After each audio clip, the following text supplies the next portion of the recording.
All right, this is part two of the period four review. I could not get the entire period in one video. 48 minutes took too long. So this is part two, the second half of period four.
Let's just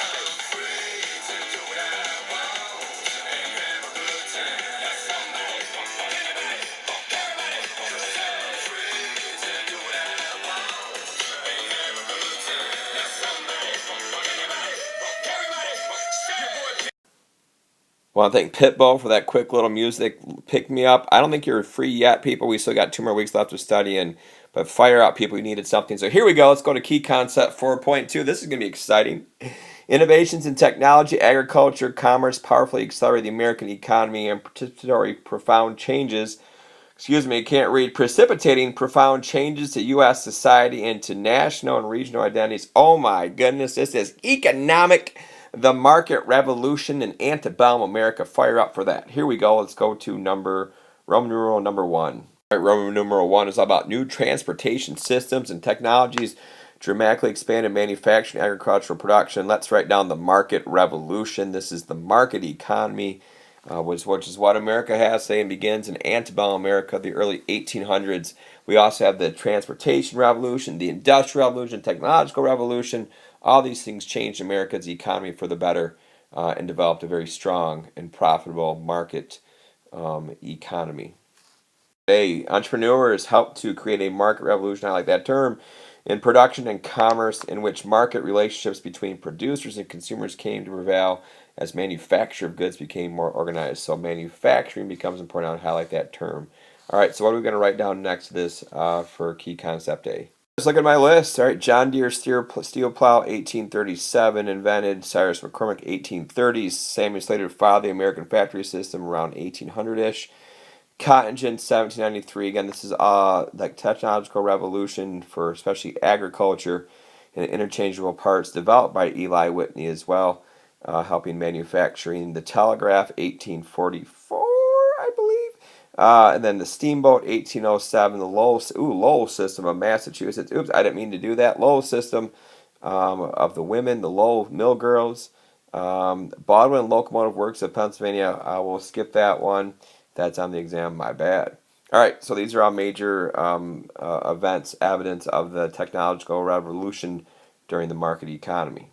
Let's move to B, innovations including textile machinery. Ooh, textiles, think of New England, think of making clothes, steam engines, interchangeable parts, the telegraph, some of the stuff we've already just mentioned, and agricultural inventions increased the efficiency of production methods. The economy boomed during this time period. Anything else that you can think of here? Let's write down now. A lot of this stuff from up here, I think we can just draw arrows down here. Again, a lot are about the same. Only thing I would do want to add is the railroad. The railroad, 1828, also is definitely a part of this situation. We know that most of the railroads were in the north, making the north more manufacturing, especially in New England, which of course they wanted higher tariffs to protect their manufacturing. I'm just thinking other ones. Spinning Jenny, nope. Anything else? Everything else looks like it's been mentioned before. Ooh, roads and turnpikes, very important. Internal improvements, think about that. The National Road, 1812 began, also called the Cumberland Road. Roads becoming very important, but of course the steamboat's the most important, especially along the Mississippi River. because now goods can travel much easier northward upstream. Let's look at the last key part to this slide, part C, legislation and judicial, so laws and the judges supported the development of roads, canals, and railroads, which extended and enlarged markets and helped foster regional interdependence.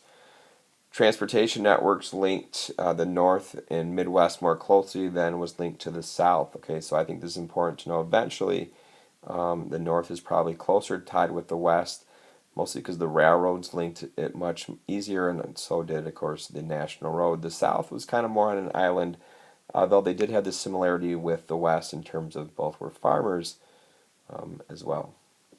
All right, so what events can we write in here? Again, some we might be able to just draw an arrow down here. Anything else for this key concept? Before I get to the vocab here, I do want to highlight regional interdependence. Okay, so they did become very dependent upon each other in terms of this market economy. The transportation allowed it to happen. And we know when we think of the South, we think of cotton production. In the North, we think of factories. And in the West, we think of food, especially the grains. And for some reason, I'm thinking of hogs as well in Cincinnati. Hogs. All right, here are some examples I came up with. The Lancaster Turnpike, again, that's a small turnpike in Pennsylvania.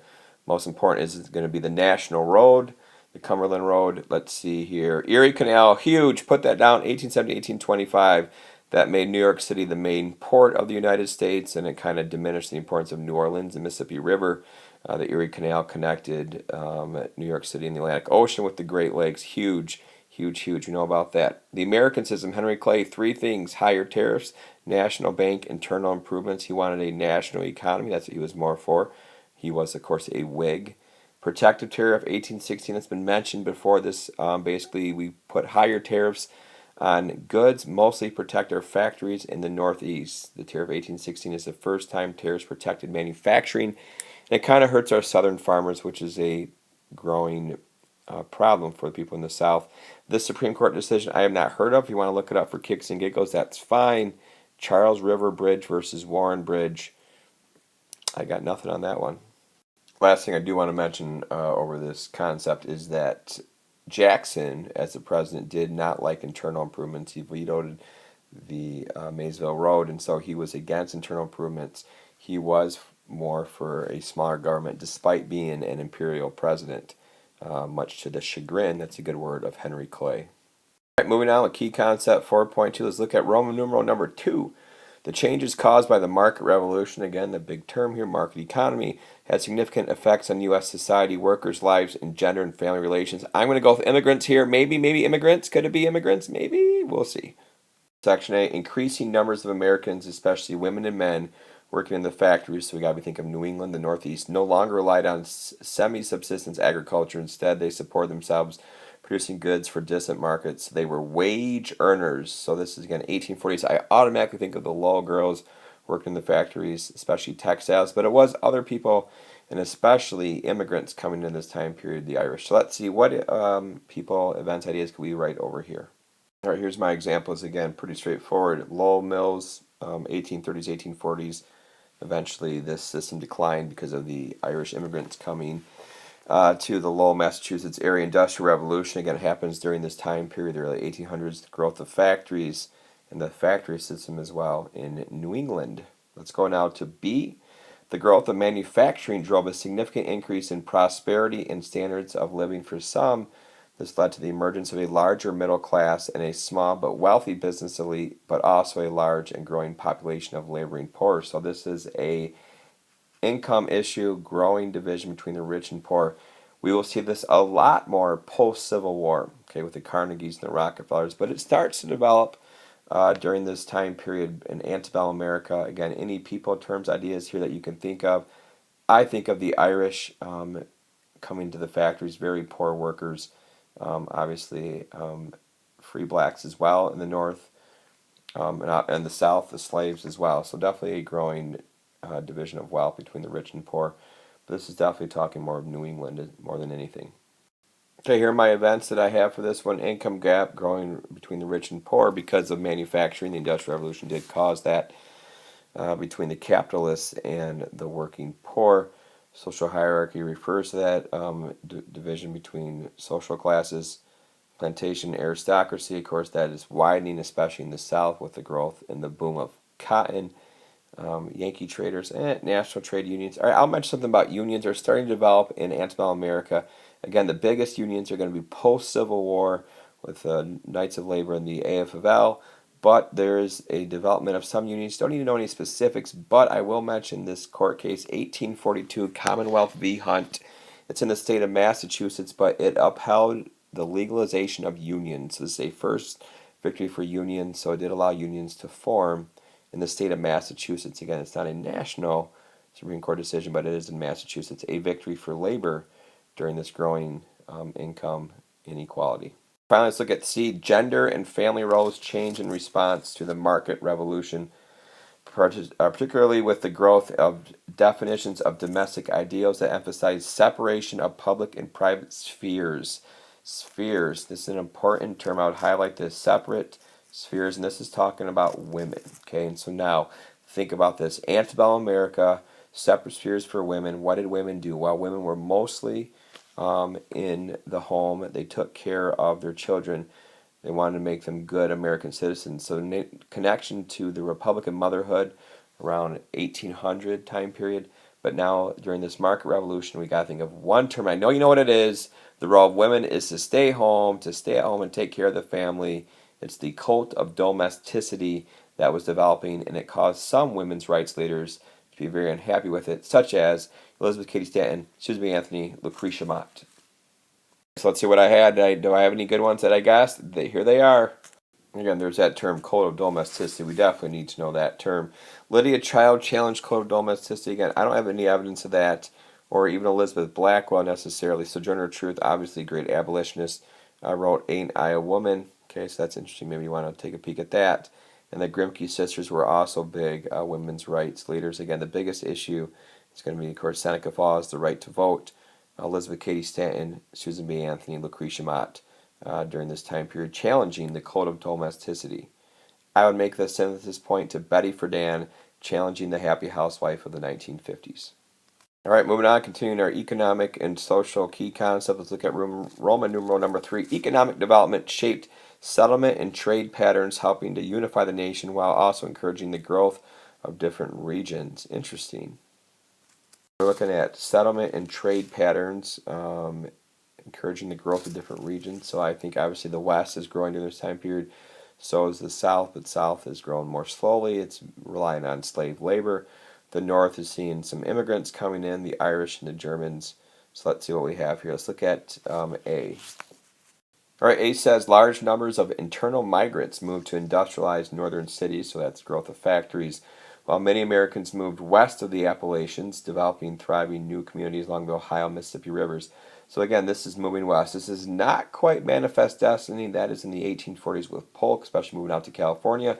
But this is still moving out west. We're looking at the Great Lakes. We're looking at Michigan, Ohio, Illinois. I think of Abraham Lincoln, for whatever reason, moving out west during this time period, the sense of adventure. All right, here are my examples that tie into Part A. So we got the Erie Canal. We've already hit that. The Lancaster Turnpike, again, is a turnpike in Pennsylvania. It has to do with the national road, or I'm sorry, it has to do with roads. German-Irish immigration, so important. Irish 1840s, German 1840s, 1850s. Germans moved to the Midwest. The Irish stay in the cities along the coast, Boston, New York City especially. The Midwest farms traded for New England factory goods, increasing southern cotton production and related growth of northern manufacturing. So it's like the triangle. So we got New England, we've got the West and the South. The South had to send its cotton up to northern manufacturing, and then unfortunately for the South, they had to buy the manufactured goods from them.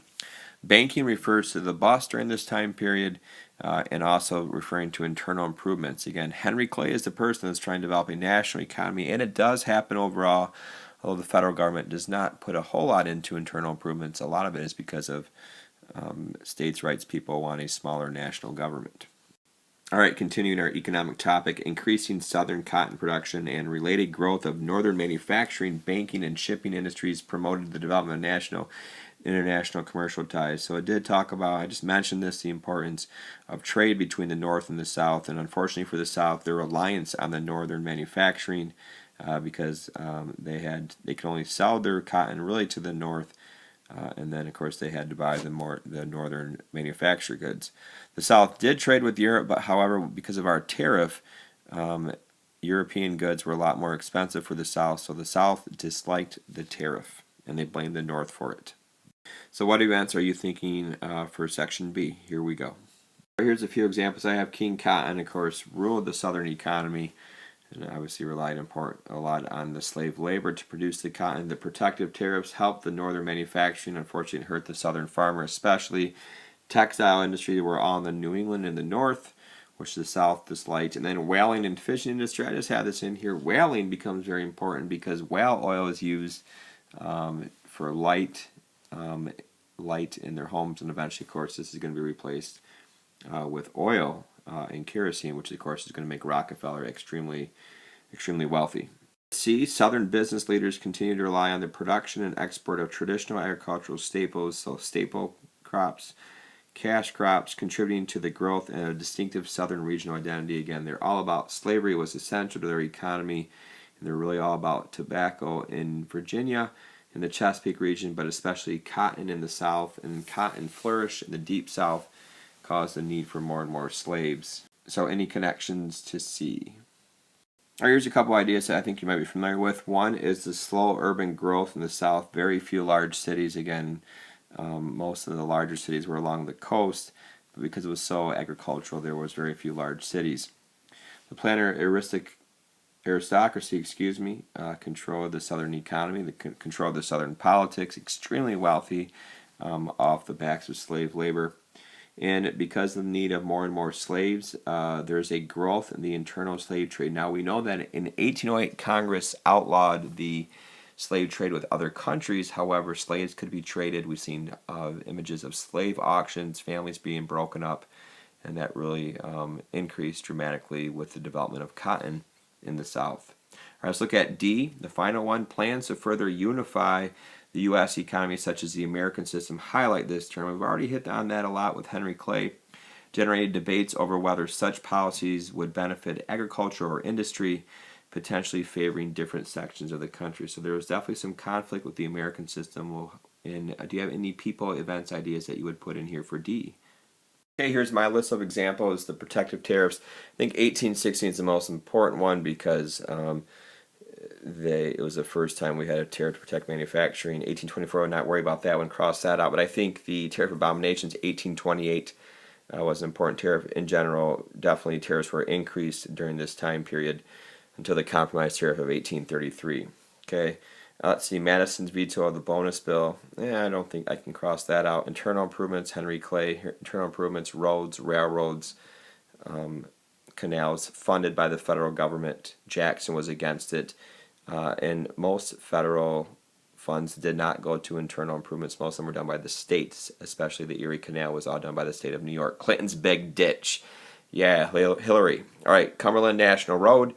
Jackson's veto the Maysville Road important one. And then the bus was killed by Jackson. He was against all these internal improvements. Again, a lot of this is political stuff, but truly is economic. The bus was hated by Western farmers and Southerners especially. A lot of them were foreclosed upon, and the bus indirectly caused the Panic of 1819. Speaking of panics, again, let me make this point here. You know that most of the causes of the panics were over there. Most of the panics were caused by overproduction of goods and or over speculation. Now, over speculation a lot of times was in Western lands. Okay, people got greedy, tried to buy land, sell it for a higher price, but when the land value crashes, they lose a bunch of money, causing them to lose their farms and land. So overproduction, over-speculation, big cause of the panics of the 1800s. All right, only two more slides to go. Our last key concept is 4.3, the U.S., I'm guessing foreign policy here. The U.S. interest in increasing foreign trade and expanding its national borders shaped the nation's foreign policy and spurred government and private initiatives. Again, not a ton of foreign policy, 1848. We do have a war here, actually two wars. The Mexican War, but we like to include that in period 5 because it ties into the Civil War, I think, more closely.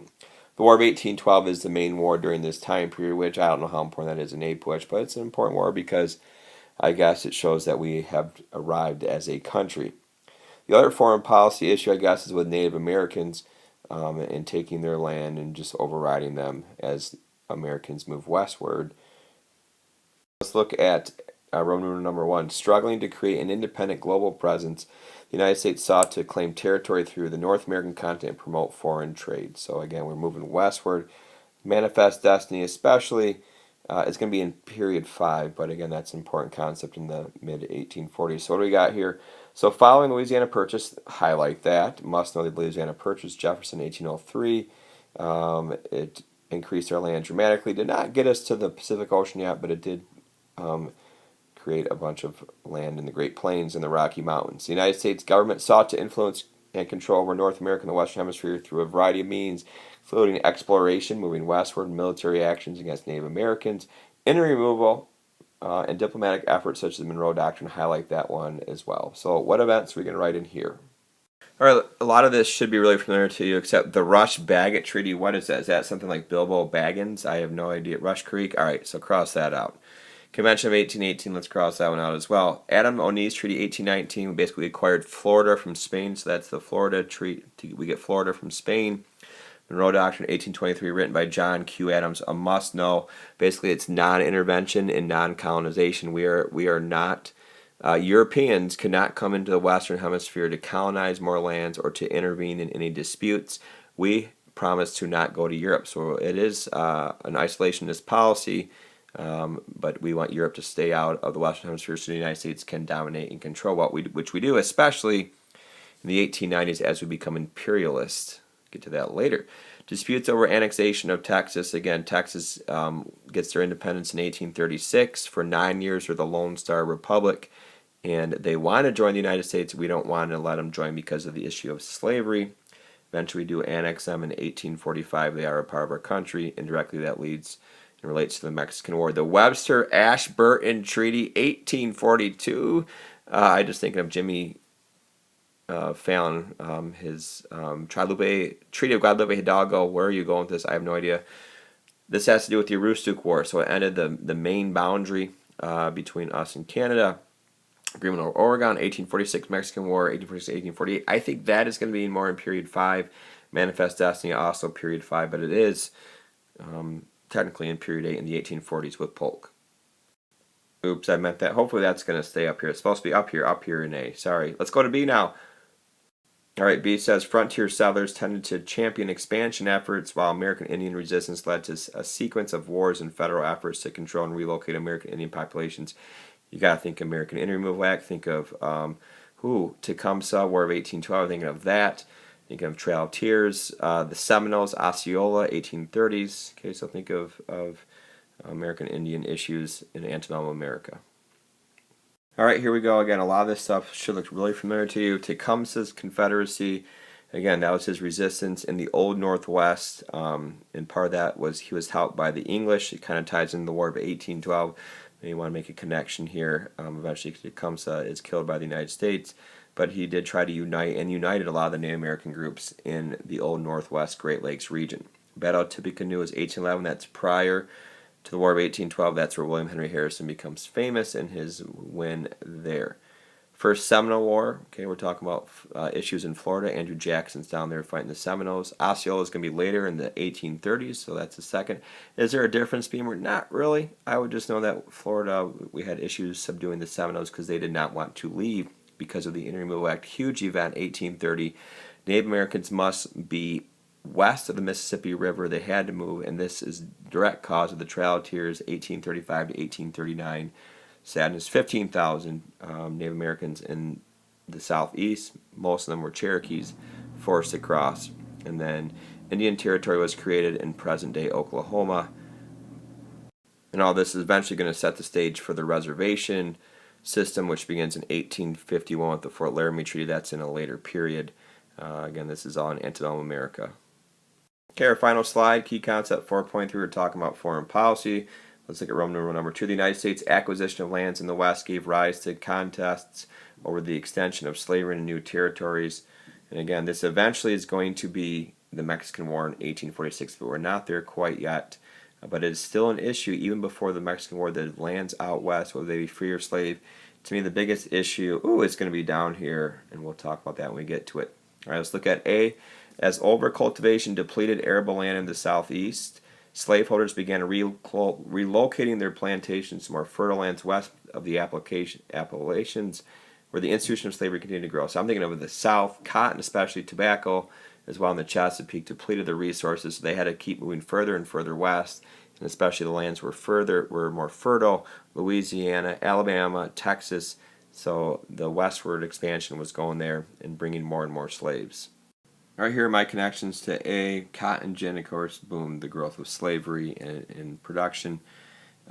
Short staple cotton was able to be grown. This is a little bit of specifics, but cotton was able to be used a lot easier because of the cotton gin. Before, cotton production was very difficult, but it has changed everything in 1793. And of course, the growth of the internal slave trade increased dramatically slave auctions. We mentioned this before because of the importance of king cotton in the South and antebellum America. All right, let's look at B. Anti-slavery efforts increased in the North, while in the South, although the majority of Southerners owned no slaves, most leaders argued that slavery was part of the Southern way of life. Again, I think an important point here. So think about what percent of Southerners owned slaves. Okay, think about that percentage. That's something to maybe write down. All right, maybe I wrote this down, that 1/4 of all white Southerners owned slaves. So think of it another way. 3/4 of all white Southerners did not own slaves.